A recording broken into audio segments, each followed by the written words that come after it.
Oh, whoa, that was like hey and hello at the same time. Weird. I've been trying to do an intro that doesn't sound awkward, so let's just be normal. So hello, welcome back. So I'm gonna be doing, this is a kind of running theme I want to do on my channel and dip into here and there. And it's a kind of outfit of the day video. And whilst these can be painfully generic just to see what clothes you're wearing, I used to think, I never used to think very much of fashion, especially in the last year. I've felt a lot more, I think my problem wasn't with fashion, it was with discomfort with myself. So in the last year, I've actually experimented with wearing a lot more of a variety of things, and that's made me feel, it's just fun. It's like wearing art on your body. Whilst I don't think you should necessarily judge a person as good or bad based on what they wear, it's a way of presenting yourself to the world. It's a way of saying, hey, this is what I'm into, or it's like an extension of your personality, and I find that really fun. And I have a bit of an eclectic personality in that I change a lot. I'm artistic, I'm creative, and a bit nerdy. So this kind of comes out in some of the stuff I'm wearing at the moment. So outfits I tend to go for at the moment is like, especially these three, is a blend of stuff I found in charity shops or thrift stores, Urban Outfitters, and Pull & Bear. Now, Urban Outfitters is a bit on the pricier side for a lot of the stuff. I mean, I love most of the stuff that's there because it's kind of super dorky stuff for the most point. Like, it's disguised as high fashion, but it's just like chunky 90s stuff at the moment, and I absolutely love it. Like, I've not bought that much from Pull & Bear in the past, apart from my like absolutely staple favorite yellow coat. But yeah, all of their stuff was very autumnal, and this autumn I really got into feeling like the season. I was a walking pumpkin spice latte. No, I'm kidding. Those are gross. Though you shouldn't look down on people just for having a sugary drink, because what's the difference between a pumpkin spice and a Coca-Cola, am I right? But yeah, Pull & Bear, it was a load of oversized knitted jumpers and kind of corduroy stuff that would complement those kinds of earthy, warm, autumnal, wintry colours. And I absolutely loved it. And I just basically just bought a load of stuff from there this year. And in particular, I love this, you can see on both the middle and the right. Basically, those are mostly Pull & Bear outfits. I'm a big fan of 90s clothing in general, and maybe late 80s, early 90s stuff. Like, I like the super kind of sporty, nerdy looking one, the really blocky kind of ugly one, and then this warmer, like, ugly sweater. But I mean, I don't think they're ugly, I think they're awesome. But I put a post up on Instagram a while ago saying it was like wearing this jumper was reminiscent of my grandmother's carpet in the 90s, and that sold it to me. But like I said, I was never into browns. I just never liked the colour brown. I had a phase of wearing just like monochrome. I was like, oh, this is my style. I know exactly what I want to wear. I just want to wear black for the rest of my life. And then I started getting interested and dipping my toe into other stuff that was out at the moment.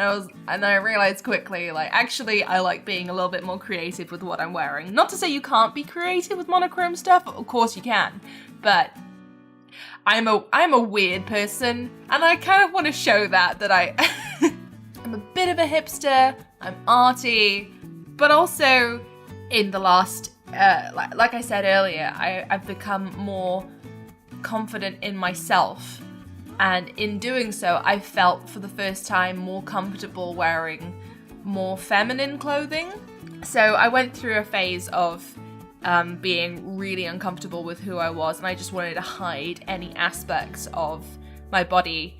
This is gonna sound weird, but I was kind of scared to be female. Like, I didn't like embracing my female body shape, so I would just constantly hide in oversized clothes. And whilst that's okay, I think it really looks good if you have, like, if you tuck like a jumper, like an oversized, if you pair like an oversized jumper with some tighter trousers or straight trousers, it looks great. But having like a baggy top and a baggy jacket and a baggy baggy bottoms, you can end up looking like a potato sack. I mean, I'm sure there's a lot of people that can pull it off, especially if you're super, super stick thin.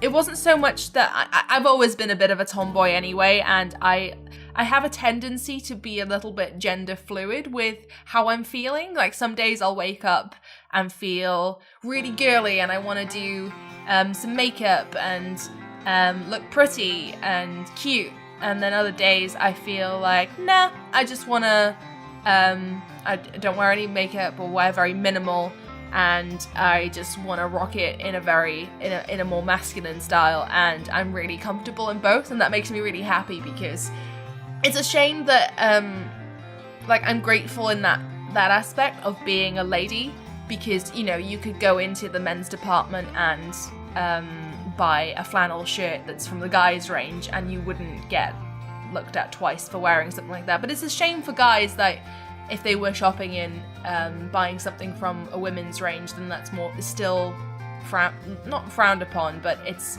less accepted. And I hope that I can live to the day when it's, you know, clothes are clothes in the same way that you should treat kids as kids, rather than you're a girl kid and you're a boy kid. Okay, maybe this is too many opinions now. Of course, it is just my opinion. You're welcome to disagree. But I am looking forward to the day when, for the most part, feminine, masculine is kind of destigmatized, so you can just wear whatever you're feeling. Because, you know, when you break it down, a skirt is just a piece of fabric that goes around your legs, while shorts have a piece of fabric that covers between your legs as well. It is just fabric. So, I mean, I can understand, like, really form-fitting clothing, like that may accentuate feminine features, like really curvy body shapes, whilst more A-line stuff suits biologically a male body type better. But at the same time, who's to say you can't wear either? I don't know. So like I said, I never really used to be into style. Here's a picture of me in 2009? Question? Like, what is going on here? It was my kind of scene kid / emo-ish phase. But what is going on here? I don't tend to cringe at photos like this because, like, I was having a good time in this photo, and obviously whenever I put that outfit on the day, I was happy with it, or at least I think I was. So good on me for rocking it, but yeah, my style has changed now, and it probably will in many more years to come, and that's fine. But guys, never look back at your photos and cringe. Like, you were a different person back then, and it's fun to look back at pictures and think, oh hey, look, I've changed since then. Photos are weird things anyway, because they just get me thinking about time and how, does this even matter? I'm recording this right now, but you're going to be watching this in the future, and that's weird to me. What? Something that I never saw the appeal of as well was kind of fancy high-end trainers. You know, like the Nike Flyknits, the nicer Adidas's that I've drawn on the left-hand side. These are literally the comfiest shoes I've ever owned. They, unfortunately, because of my genetics, thanks Dad, I have wide feet, and as a lady, particularly in Converse, like, I love Converse, but damn, they are narrow on my feet. my little toe always gets squashed, but these, because they're the knit texture, they just stretch to fit. They're amazing. But I love pairing these with my Mighty Ducks jacket, which I got at a charity shop for £6, which that jacket is the thing I've gotten most compliments on out in the street. Like, people have stopped me, and I was in the Moleskine shop over Christmas buying some sketch pads, and the guy at the checkout was like, oh, your jacket is so sick, and I was like, no, I wasn't. I was just like, oh, thank you so much. I got it in a charity shop.